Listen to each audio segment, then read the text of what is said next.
أعوذ بالله من الشيطان الرجيم. بسم الله الرحمن الرحيم. الحمد لله والصلاة والسلام على رسول الله. أيها الإخوة الكرام، السلام عليكم ورحمة الله وبركاته. وقد درس 80 من دروس فقه السنة النبوية، وذي الحلقة في 5 لموضوع الاقتصاد الإسلامي، قواعد وقيم. قواعد وقيم.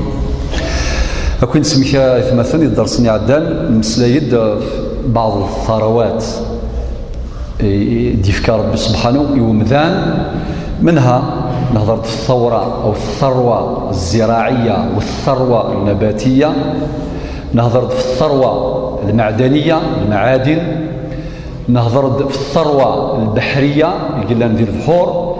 نبيد الآيات منها سورة الجاثية الآية 13: وسخر لكم ما في السماوات وما في الأرض جميعا منه إن في ذلك لآيات لقوم يتفكرون. نادى ربي سبحانه عز وجل يسخرد يومذان أو الثروات إجاثن تجري فاسنس. ولكن فكاد سؤال استقسيان قارو ديال درسني عدان نناد يجرو جني ديفكا ربي الخير ديفكا ربي ونزميرا راه غنسفايدي سيكسن سوى سين شروط الشرطة منزو العلم ثمسنين، الشرط والسين الخدمة العمل، سين شروط. وقيد درسنا غبوسا إن شاء الله تعالى أد نهضر في شروط استثمار الثروات تحت العنوان الفرعي إذا المسألة درسني عدان: الإنتاج، قواعد وقيم. طيب أنفذوا الشرط أمزوارو العلم ثمسنين. بلا ما طول هذا الموضوع عاقي مادام تسلم فياك وتزرم فياك ونهضر دي الدروس يعدل في السواطاس، ولكن ولو كان الشطح كان فين يعنان العلم يقدر ربي سبحانه عز وجل باش يجعل الشرط مزوارو ذي العلم. ابن حجر العسقلاني في كتابه فتح الباري لشو دينا شرح صحيح البخاري يخدم يون الباب ان شابيتر كنيف كياسيون قسم باب العلم قبل القول والعمل. ان تيترك الشابيتر يناد العلم يزوار اوال يزوار الخدمه، باب العلم قبل القول والعمل. فالعلم إمام والعمل تابعه. العلم نسيد الإمام.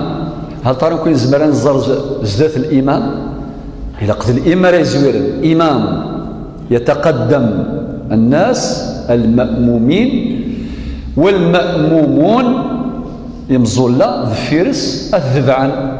لذلك النبي عليه الصلاة والسلام في الحديث الصحيح يناد: إنما جعل الإمام ليؤتم به. ونزميرا نكبر لما يكبر، ونزميرا نركع لما يركع. لو كان يودينا غادي يركع قبل الإمام فزارتيس تفضل أرفع. العلم إمام، وكذلك في أمر العلم يجعل ربي سبحانه تنسيد الإمام تنسيد مزوارو العلم قبل القول والعمل، كما قال ابن حجر العسقلاني في كتابه فتح الباري: فالعلم إمام والعمل تابعه. ثقيديوث الفكرة تامن زوث يسعى نزال باش هاد نفقن ذا شو بوزال يقسعى العلم ذي الدين النخ أثنشد من بعد الاقتصاد. الآيات كثيرة أدخثرها كشوية الآيات شوية الأحاديث. مثلا إن رب سبحانه عز وجل: يرفع الله الذين آمنوا منكم والذين أوتوا العلم درجات. باش غادي يفقن باللي العلم قايت مثلا لانت درجات أم كليون أنت تصوض ثموسنيس. وفي نفس الوقت يناد آية النظام يناد: وقل ربي زدني علما.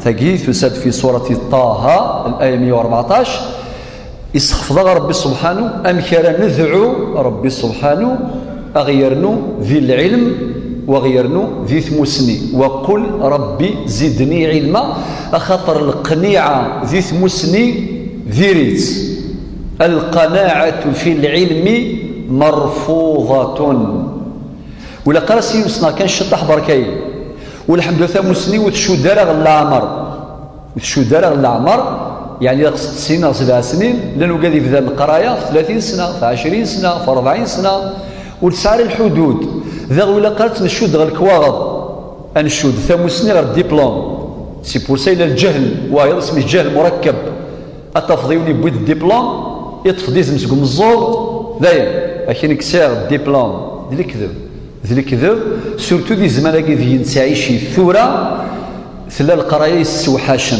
العلم خاطئ العلم شريف العلم يزمرتي وفنادم وثير قوا نتموسني كثرنت ماشي كانت السداويث يعني الجامعة ماشي كان الليسي ماشي الكوليج ماشي ثموسني أطاس نترقوا إسعى وقل ربي زدني علما أدور آية النظام ربي فاعلم أنه لا إله إلا الله تجد تساد في سورة محمد الآية 19 ربي سبحانه وتعالى قال فاعلم أنه لا إله إلا الله يعني الإيمان ميلا يزورث العلم أذلي ذي الإيمان ينفعا أذلي ينفع فاعلم أنه لا إله إلا الله.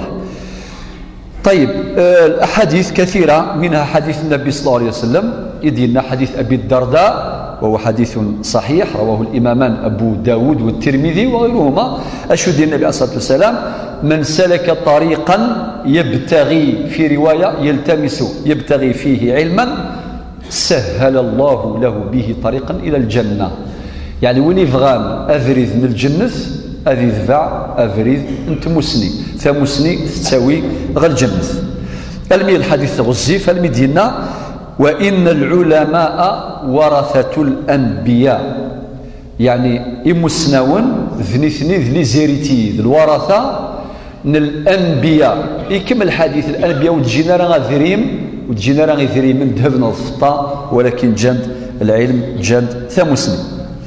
حديث وايض حديث أنس وهو حديث أيضا حسن كما قال الإمام الترمذي أشهد أن النبي عليه الصلاة والسلام من خرج في طلب العلم فهو في سبيل الله حتى يرجع وين راه يفغن أذيني هذه السفر لا يغر على جل ثمسني أثن في سبيل الله لما ديوغال يتوحسب في سبيل الله يسعى لاجر بنا يفغني وذم ربي في سبيل الله حتى يرجع. الحديث وايضا النبي عليه الصلاة والسلام حديث أبي هريرة إذا مات ابن آدم انقطع عمله إلا من 3 موت ومذان يغلق الدوسي ينس الريجستر ينس يغلق الكونتور ينس يحبس سي الحسنات كل شيء يحبس يا كثير قوا قورنت سوى 3 قوا أسد السيوضن الحسنات اليوم الآخر ثم زوالوث صدقة جارية وين يخدم من صدقة جارية يفنى السبيطر يفنى لاكل يفنى الجامع في معمر يزط تجرة يغازل فير إلى آخره في سبيل الله ثقي ذيوث من الخدمة دي تساوي الحسنة فافيس غاس يموت أثن دي الآخر ولكن لو كونتينس مازال يلحو مازال يخدم في الناس ثرقة سناف أو علم ينتفع به وين دي جال ثمسني سيس فايدين يمذانا تسارقة دي تساوين لاجر إبافيس غلا خرث في 3 أو ولد صالح يدعو له وين يموثن يجاد الدريا يصلحن سيتساكن دعوة الخير ذاك تسارقة يعني ينفع فافيس الحديث الصحة الصوضي في الإمام مسلم ولا حديث تصيقنا مثلا نكتفي بها ثمسني ولكن دي ثمسني قادين غوا الوايض أثن شو دغ الاقتصاد ذامسة ليكونومي يا جماعة الخير الساقينين سمحتي العلم يتطور وني غادي درسني عندنا ربي سبحانه يهتم بالمقاصد لا بالوسائل، ولكن يدعو إلى تطوير الوسائل تحقيقا للمقاصد. الفكرة يا قلت تشرحها زي خرزني مثلا ستيوغا أسا خرزن سو تراكتور زيك مجر سوفوس يطفى مجر ثفانتا يلا ثيويزي الحو ثورة الساقية ماشي سو مجر ماشي سفانتا ماشي سنت لي مويان طورنت زيك كي خدم ثامطو تخدم فرنوس غتخدمي حنبل اعلاو سوفوس شحال تقيم ديك باش هادي يفا هاي ثورة ذلولوف راه ديفرنس ماشيني لوزينات زيك المطابع سالوني مغار الناس يسن يمغار نطاسين السنة 3 سنين عفور بوقات يموتين وقال مازال اسني في ربي البركه دي 30 سنه التفاض تسالون المصحف سفوس اولا ربي القران الكريم اثيكتب سفوس ستاويل على مثلا شحال ديال السفاخ ما يحرش من كل كور هذه كتب يوث النسخه والمصحف ما الا ذوك السكواس هذه سفاخ 12 النسخات راه سفوس نعطي كتابين ميساق الله يبارك المطابع لا بريميريك تسوفغ آلاف النسخ في لحظات صافي لا تكنولوجي تطورت والشرع ينادي الله يعينكم الله يعينكم في قال قرصنة الوسائل. الشرع يتحدث عن المقاصد لذلك الفقهاء الناند العبرة بالمعاني والمقاصد العبرة بالمعاني والمقاصد والأمور بمقاصدها كما قال الفقهاء أيضا وند أيضا الأحكام تتعلق بالمقاصد أما الوسائل فلا حكم لها قرار وسيلة تجوز أو لا تجوز كل الوسائل تجوز ولكن المقصود الاستعمال أتستخدم ضيوث الوسيلة ذي الفايدة تجوز ذي المضرة وتجوزارة ذي الحلال تجوز ذي الحرام وتجوزارة وهكذا في مسالاقي يفقني ثنتيد الشرع تفاصيل ثيم قراني ذي الاقتصاد يثمثنا ساقي ودما نتصورش بالاقتصاد نخدم طريقة نتقديم لا ميثود نتقديم خاطئ الساقي الشرع يفكد للراجل قواعد يفكد لي فالور القيم داخل خدمك تبغيض اكي عين ربي في إطار القواعد والقيم اجتهد وفي ذلك فليتنافس المتنافسون.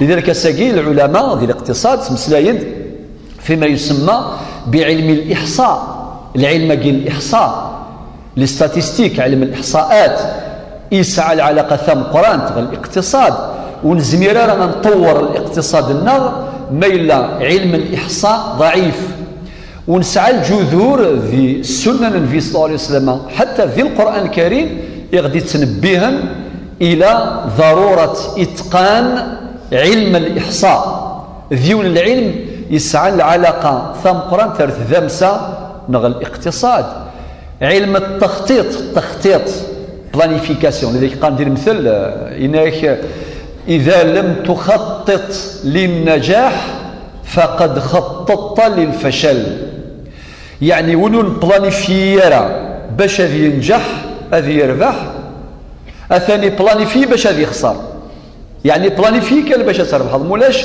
أقلك يعني بطريقة بمفهوم مخالفة لقد خططت للفشل علم التخطيط وكذلك علوم الفلاحة يشد الأغرونومي يشد الفلاح علوم الصناعة علوم الأرض إلى آخره إدارة المال وإدارة الأعمال كان جلوبالمون بطريقة مجملة أدينيغ جميع العلوم المتصلة بالاقتصاد بالتنمية هذه العلوم مطلوبة على وجه الكفاية فهي فروض كفاية إذا قام بها البعض سقط الإثم عن الأمة وإذا لم يقم بها البعض لم يحققها البعض الأمة كلها آثمة. المعنى بوال يأكل السيونس يوم السلام باختصار يأكل علوم المعارف إلى الأمة تخدم إلى تغار ولكن أما كدني فروض الكفاية ماشي فروض العين تظليت فرض العين ولاش دينا ولا يخدم لنا رومبلاسون اسيني ولا راح الزل بكمكانيو خاطي نو اوزون بكمكانيو خاطي تيجي قرصنت فروض العين ام كليون ذا الفرض فلاس ولكن الحمد لله العلوم قيوم الاسلام هي فروض الكفايه ما الا لا نسكنا اون ايكيب خدمت لي سيونساكي خدمت كل العلوم سي بون نكون ياكل نسلك ربي وغيتحاسب على يوم القيامه ولكن ما نفرط ذيك السنت نضيعيثنت يوم القيامه ان تحاسب اكن ما لا وقيوم يقارن فروض الكفايه باش تستفهم مثلا مسات اكثر ام يقارن صلاه الجنازه من يموتوا مذاني تدارت ماشي اوبليجي تسدر تظل فلاس المهم الظل فلاس ولا قال خن بويكوت اسينو نزال فلاس تجن كان بلا تظليف ما جنت وكتدارت أكن ما لا تحاسبني يوم القيامة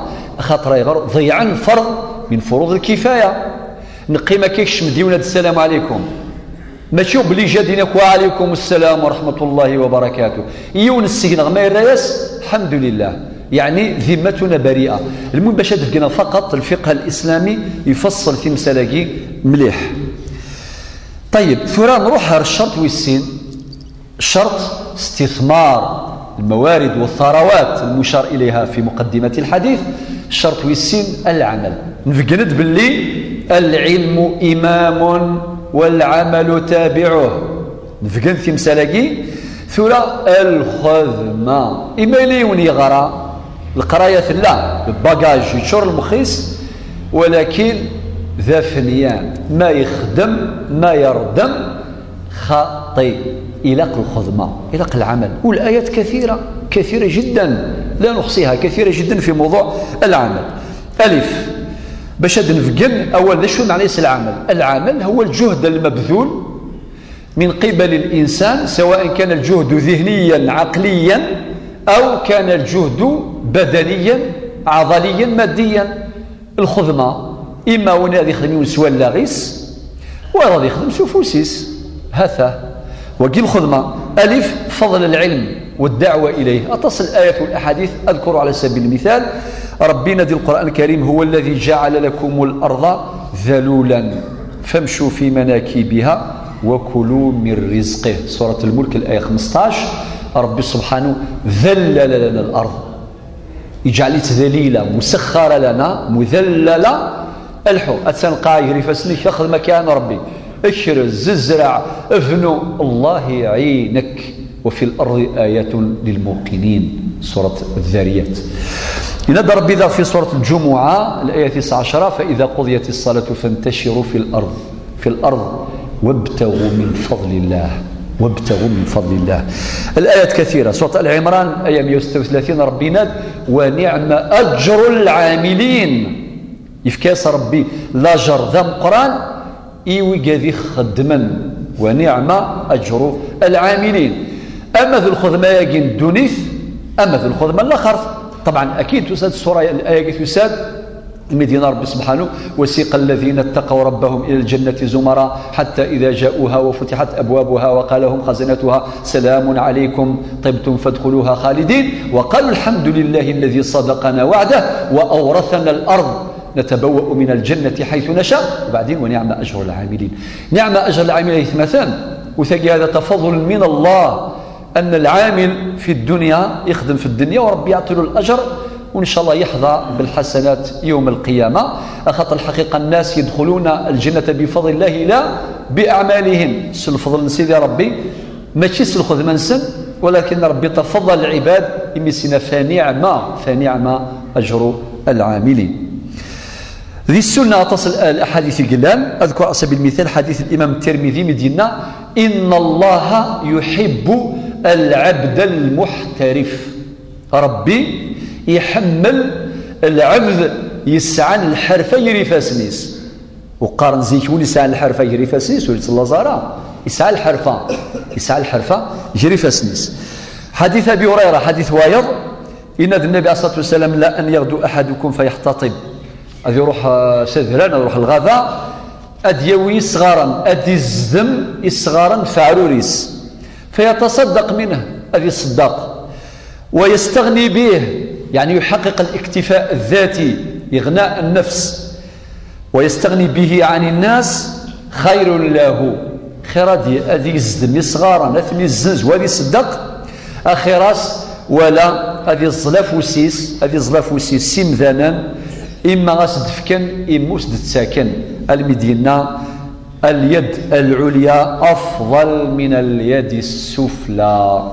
الحديث هاكي يصح تتمة الحديث وابدا بمن تعول السفغيثيد الصوضيثيد الامام مسلم او الامام الترمذي.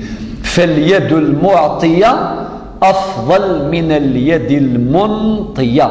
المنطيه افوسي دي تساكن يف افوسك طفن باش غادي يفقن النبي عليه الصلاه والسلام القيمه ياكي للخدمه.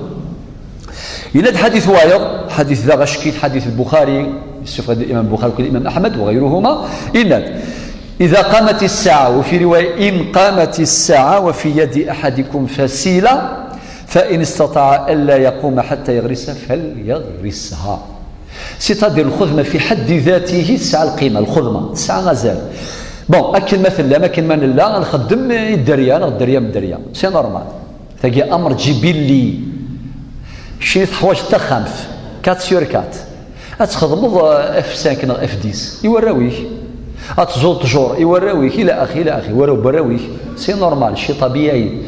ولكن لو كان نحسب بلا تنير الدونيث بعد 40 ساعه ابري 15 دقيقه تنير الدونيث وما نخدم داير تنير الدونيث بقى على خير داير. ولكن النبي عليه الصلاه والسلام الخدمه في حد ذاتها تستهل استفك غزال وتسوالي راه لي كونسيكونس وتسوالي راه الفائده خاطي. الخدمه في كاس الزل في كاس القيمه واحد السكان إنك ما تروح تنير الدونيث قم الساعه جري فاسني كيوت الغرسه ما تزمرض اتفزو الزوت ولا ما ولا شويه فايدين السكس ولا شويه سنفعان. ولكن باش غادي يبقى القيمه الخدمه إنك الزوت ولاش اوال يقف كان ازال الخدمه اما وال ننفي وشبيح صلى الله عليه وسلم. طيب ثربا قد نهضر في مقاصد العمل. الحقيقه غير الغاشي خدما باش يحققوا 3 اهداف كبرى 3. الهدف مزوالو اغناء النفس. اغناء النفس ما كدنيغ تحقيق الاكتفاء الذاتي يعني وين يخدما نتسا هذه سفايدين سلام زوالو وري حوايج راه وياض ديال المزي يخدم ماشي نفس قرار يبقى هذه ما في كيدا مصروف يا خويا تيداوي غستيدي والشفام الحديث يدنا القبايل ماشي الحديث البخاري وين يبغان هذا زرا ما تفهم اسم خاطي وين يبغان سكسودوذي والسنين غاس قرن مدنا سيدي وكيسال معنا مع يسعوا القدر داخل تمتي داخل المجتمع والسنين مدنا سيدي إلاق هذه الشرو ثيذي ولا ذي القوت النية تخدمض سلعة فيك ستيذيك فنين يسعى الفنة.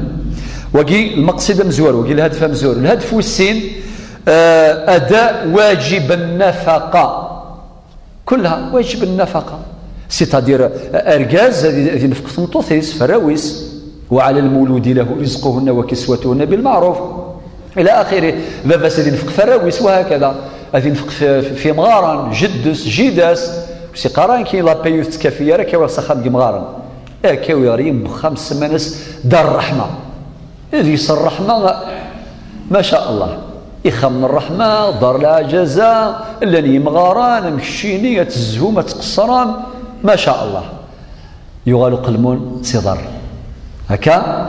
ولكن تجد الواجب خاطر لو كان جديس يموت يجاد الدوفيز بلا ما توسط هذه خدمه كل بروسيدور هذه ولي نوتير لي جوج الحاصل الذي يستقسي اديه وكاين اجابه بس دي فرنسا نغ دي لندن نغدا تيجا يحرش يقفز خاطر فافاس نغ جديس يجاد ذرين يجاد الدوفيز يجاد التريكا. ولكن ما الا مسكين جديسني الله غالب ودي جارة التفضل قلنا لك فلاس مولان دريا من دريا ولا حول ولا قوه الا بالله. هذا مقصد سي بور سا قال استقبلت وين يبغى اللوقا هذه زوير سكوات وخام وين يبغى اللوقا هذه زوير سكوات وخام.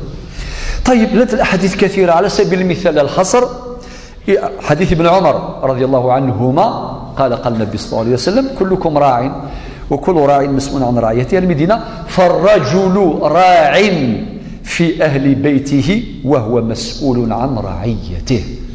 وين يخدم نخان إلى قضي الزمر وذي يخدم وذي يعتب. سي بور سا ربي ناد الرجال قوامون على النساء.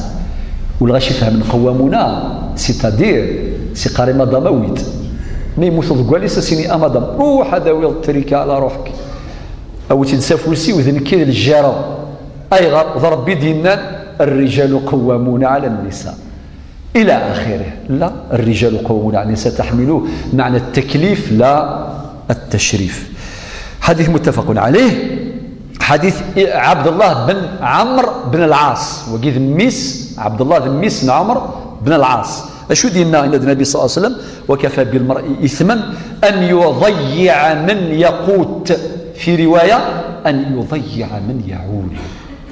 وين يسعى انت وشلت يضيعيت يجات ضاعا وقيس على ثم ذا القرآن. الحديث يصحى يسوض به الإمام أحمد والإمام أبو داود وغيرهما. المقصد والثلاثة: خدمة المجتمع وبناء الحضارة وخدمة الأمة وتحقيق مقتضيات الاستخلاف فوق الأرض. ثقيا كانت نجمع ذكيون الهدف مختصر: خدم المجتمع. وعلى بالك المجتمع الإنسان يقدشن في الله ذا المجتمع يخدمنا فريد يشيفنا الجامع يخلصنا الشيخة كي الصغران ذا المجتمع يخدمنا فريد يشيفنا اللاكول يشيفنا الجامعة وساقي ما تفضل تبوض الدبلوم بس قدر دار شوط الخير المجتمع كي هذه اللي غدا قداش للمجتمع خدمت زمرتك واش قرار خدم كل شيء باطل ولكن تسيرا باللي ذمتك مشغولة بهذا الواجب الاجتماعي إلى غاية الإبراء. أتسيلي مشغولة الذمة إليك مشغولة إلى أتقلشر في المجتمع. وتسيلي كذلك ذيون يخدم الحضارة من الأمة ذوين يتهجين باش يحقق مقتضيات الاستخلاف فوق الأرض. الآيات كثيرة أذكر على سبيل المثال بدينا ربي في سورة المائدة الآية 6 وتعاونوا على البر والتقوى. الخطاب موجه للجميع وتعاونوا خطر مدن سمدن سوى ربي يقمذن الناس للناس من بدو وحاضرة بعض لبعض وإن لم يشعروا خدموا. مدن سمدن سوى ربي يقمذن. أما صوت يحوج الطبيب، الطبيب يحوج الشيخ، الشيخ يحوج مصوت، مصوت يحوج فلاح إلى آخره. يبقى الطاقات ديفكا ربي سبحانه تستخدم في بناء الاقتصاد وفي تحقيق التنمية وفي خدمة المجتمع وبناء الحضارة. ولكن يريد نساهم في بناء حضارة تسعد الإنسان ولا تشقيه ولا تشقيه. ليس كحضارة اليوم اللي تزرع الشقاء والرعب والخوف والحزن والألم والدموع. نبغى من سيفيليزاسيون راه يزرع الفرحة، راه يزرع السلم، راه يزون ثلويث، ماشي لا سيفيليزاسيون راه يهدنا مثال راه يزرع الطراد الشوال ذي الكراث أكد ذا من. رجل يونس الصحابة يعدد في أبي الدرداء الصحابي الزاهد كما يوصف، يعدد في اللاس يفاتي دي تزون الجوزة وزام الجوزة وقال يسنن يفلاحان وتسكر الغلة ثمثم طويل الناس الشيء اللي ذا مغار يميزل الجوزة يجي شو الفايدة شو التراجع باش هاد السمغين شحال العوام الشيء اللي تموثل اشو سينا الناس ورخصير غارة ما بويغ لاجريس يسنفع يسوايض وقاعد يفهمن وقاعد يسعن العقل ذي المعقول.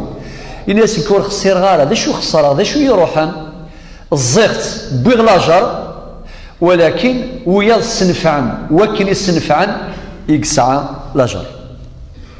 كذلك أديني غاين نظن حديث أنس يدينا النبي عليه الصلاة والسلام ما من مسلم يغرس غرسا ينسلم ما يزاد تجرى نغادي يزرع زريعة هذه يجسيس وفروخ طير نغ أمذان نغ الحيوان وهذه يسعو ذيك صدقة إلا كان له به صدقة. حديث متفق عليه في البخاري ومسلم. أتظلمي مفلاح نزيك سمحتي القرآن زمورة جن شوطة كاين وقال الحق بفروخ الحق بفروخ ورتسين الحق بفروخ ولا الحق الحيوان ولا الحق بمذان ولا الزكاة نغ العشور ذكوا النار قرنا سان النار ويقرص تيغر غرف النار مصر وثم الحق ربي تجين كان دينا السفغن أثفكن يجليلا وثفكن يوجيلا يستاهلا وريش مارمين با سخاميس خاطر زران شو دينا ربي والذين في أموالهم حق معلوم للسائل والمحروم. سمحتي في الخدمة يعني إلى آخره إلى وقع الشيخ محمد الغزالي في السيافور ربي إن يكون واسع روحها كيغرجي في البحر وفي عيون يون راس قام الجوين تسعة يسقط ديون الحوثة شتيلاف يسقط يثيد غايب بوثيد يوغال سخان تسعة الصباح يسال الفلانية شو كيبوي كيغن روحوا غادا للبحر سقدت مازال الحال المتولد تسعة الصباح مازال غزيف شو سينو مخلوقين ناس دايره تشغسا تولي كانت عبوطيس ذايا ارا تشغ اسا بعد الشيء الغزالي يستفل السيافور يستفل مازال غزيف وغالغ البحر ارنو سقدت الحوث سواطاس ما زنزط سعيد الفايده غادرين وزيد وفرت هذه الماده للناس ماده تستهلك من الناس اتداوير مارشو كوفيرت الزنزط اتفني يمدان رابح علي روتور ما الا صدقت سعيد لاجر ولكن مخلوقني يوهي السقار ذايا بعد الشيء الغزالي خدام كومونتير اشو دينا تعليق ان هذا الرجل ينظر الى الدنيا الواسعه كانها ضيقه كضيق بطنه يتسوالي الدنيا توسعان تضيق اما كنت ضيق تاع بوطيس يتسوالي كان تاع بوطيس ويتسوالي راه النظره الواسعه الاقتصاد ما كدننا نغل خدمه المجتمع الى اخره. جيم اتقان العمل الشرع ماشي كان يخدم ذي الانتاج وكذا لا انك خدم الخدمه يجرزن الاتقان اذكر الادله ربي ديال سوره الكهف الايه 30 ان لا نضيع اجر من احسن عملا وين يخدم الخدمه يجرزن ربي يسيف كلاجر. حديث شداد بن اوس ينادي النبي صلى الله عليه وسلم ان الله كتب الاحسان على كل شيء رواه مسلم. النبي صلى الله عليه وسلم اين تخدموا جرزيت خدم انت راضي فيني جرز شغلك.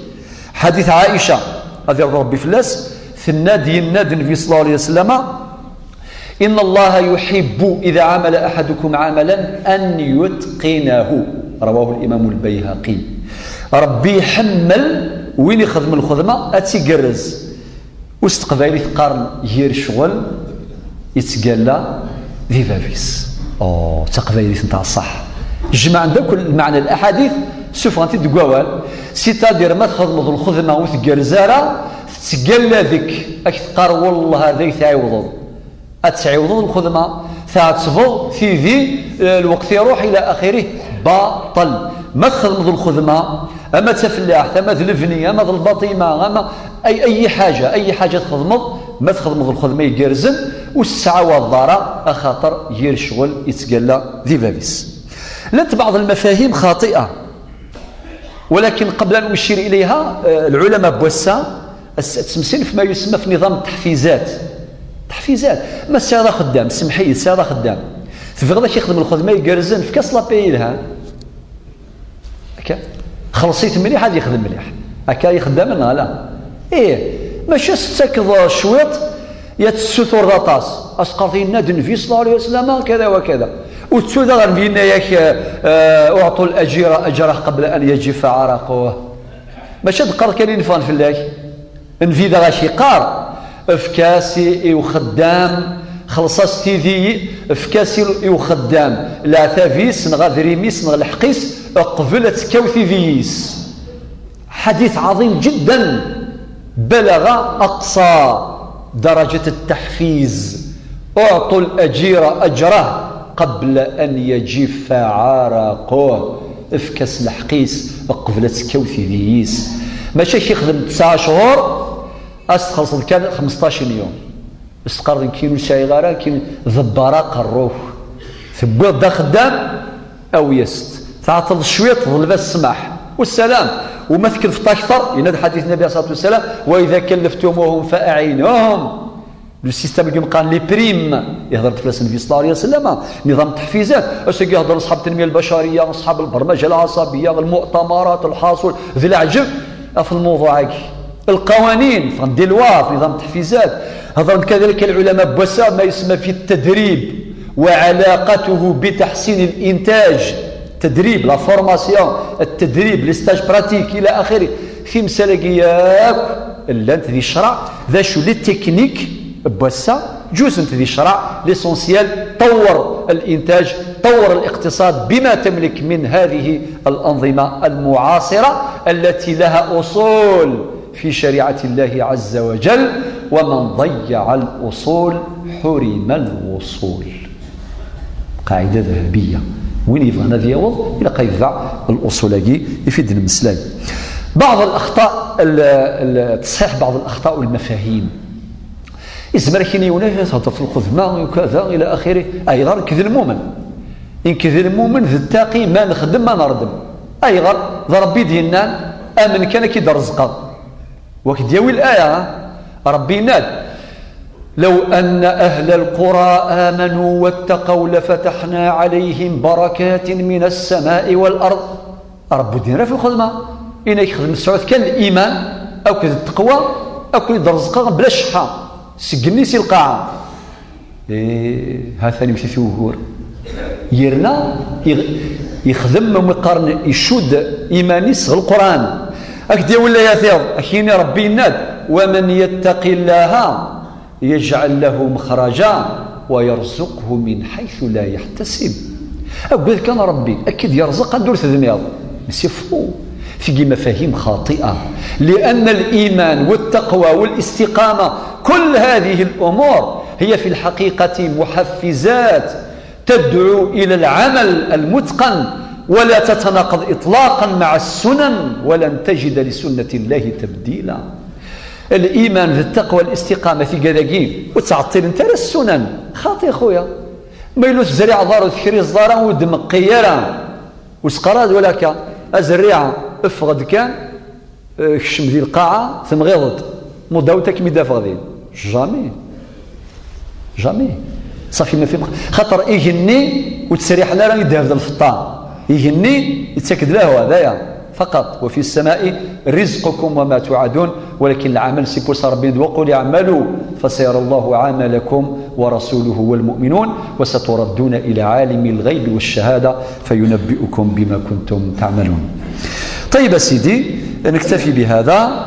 ثورة أنغال عبد الرحمن بن عوف زرم اسمي الهجرة اسمي المدينة المنورة إجماس سعد بن الربيع إن يسق لي ذاك كعيونا اسمي يخدم النبي عليه الصلاة والسلام المؤاخاة يزات إجماس سير المهاجرين والأنصار. ذا شو سيدنا عبد الله بن عوف عبد الرحمن بن عوف الناس إنما أنا امرؤ تاجر فدلوني على السوق. الناس سنكيني فيرجاز التاجر اكسبير دي تجارة ملفيد كان السوق دايلا ورسينا دايلا الناس ملفيد السوق يروح على السوق يتساغي يزنوزو يربح لعجب الله يبارك. عبد الرحمن بن عوف من العشرة المبشرين بالجنة سي 10 يدي الصفرح النبي صلى الله عليه وسلم باش الجنة ولكن يسعى الإيمان يسعى التقوى يسعى الاستقامة ولكن سيدنا راه مادام كذا المؤمن وخدم غير خاطئ يحمل الخدمة ويفعلت. دال التزام الحلال في الإنتاج هذه كلها قواعد وقيم. شو يبدا في الخدمة وكذا واتونسيون لقد تخدم كان في دائرة الحلال. دائرة الحلال ذي الحلال ماشي ذي الحرام. وشي قرايون كذا الخدمة شراب الخدمة لا دروغ الزوغ الحشيشة لا دروغ الخدمة لي فيلم صناعة أصبحت السينما الآن صناعة لي فيلم أدوير سيناريست أدوير لي زاكتور دحيس وكذا الخدمة غان فيلم يتهدوا إيذورار يتهدوا لي فالور يتهدوا الحضارة يتهدوا الدين يتهدوا كلش. وهذا الفيلم وهذا مسلسل وتغش يغني أن كل يون ماذا ينتج خاطر هذا كله إنتاج. الإنتاج نسميه ولكن هذا إنتاج باطل أي غر خاطر يخلف الآية 229 من سورة البقرة يدينا ربي سبحانه ومن يتعدى حدود الله فأولئك هم الظالمون. ربي خدم الثيليسا الحلال أخذ مكان ربي ما إلا الحرام فلا يجوز إنتاج ما يفسدها. أخيرا منع الفساد هذه مهمة. إما إلا سمحتي لأنه قاثي في النون ويتهدون ثم الأرذين متى يبلغ البنيان يوما تمامه إذا كنت تبنيه وغيرك يهدم. ما يولي في النون 10 هدون ثروي ما 10 في النون 100 هدون استفساد استخسارا أريتي الاقتصاد ولا الإنتاج ولا التنمية. سي بور سا ثقي قاعدة شرعية ذهبية منع الفساد. أدفك على سبيل المثال بعض النصوص ربنا في سورة الأعراف 56 ولا تفسدوا في الأرض بعد إصلاحها. ربنا هي غير في الفساد لا يتيض. الأعراف 74 فاذكروا آلاء الله ولا تعثوا في الأرض مفسدين. ويناد ويسعون في الأرض فسادا والله لا يحب المفسدين. المائدة 64 إلى آخره. من نماذج الإفساد ماشي كان داود دوغين سوالي على بالكم يون سمحتي لو كانك دياس ينفقي من بعد تبغي تكرمض ساعة تغسي دي تاكنا يفكي أسنا تزلو يرى مي موكي نوع من أنواع الفساد. هاي النبي عليه الصلاة والسلام إلا يون من الصحابة يساس النبي صلى الله عليه وسلم ذي نفقي يفرح يزهوليس يبغى غاس يزلو ثيغسي يسطوظن ثيغسي دي تاكنا يفكي. ولكن النبي عليه الصلاة والسلام الناس إياك والحلوب ثيغسي مازال تاكا يفكي صافي ديرها مازال الميساد يشر السلوية ضيفكي إلى آخره باش غادي ينبه النبي صلى الله عليه وسلم إلى مسألة في غاية الأهمية.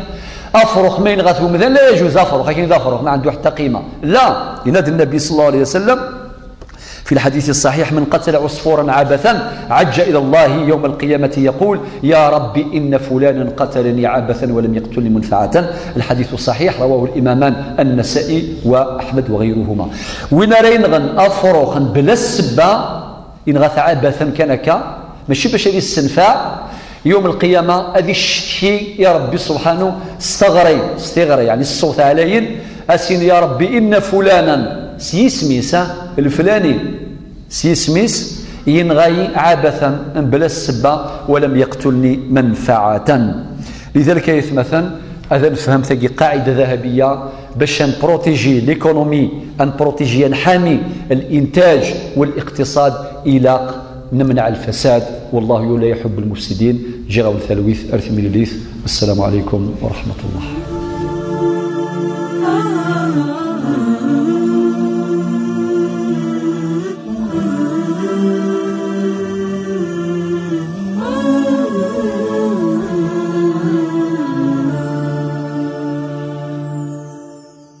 أنت الحبيب المصطفى أنت الأمين يا خير خلق الله خير المرسلين يا من إله الكون قد أوحى له بالنور والإسلام